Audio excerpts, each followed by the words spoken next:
Hello everyone, today we are going to learn basic Microsoft Word tutorial how to replace Word. So if you want to replace Word in Microsoft Word, you can go to Home tab and then click on replace in editing. So I'll be sure for the find and replace dialog box, and in it you can set find what, like I will set the word and replace with symbols. I will use the and symbol.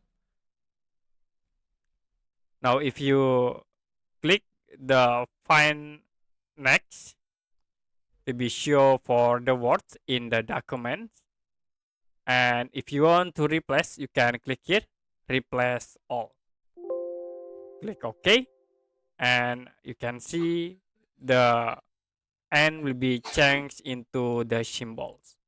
To change back again, so we'll change in it find white into symbol and replace with N. You can click replace all, click OK again to set the change.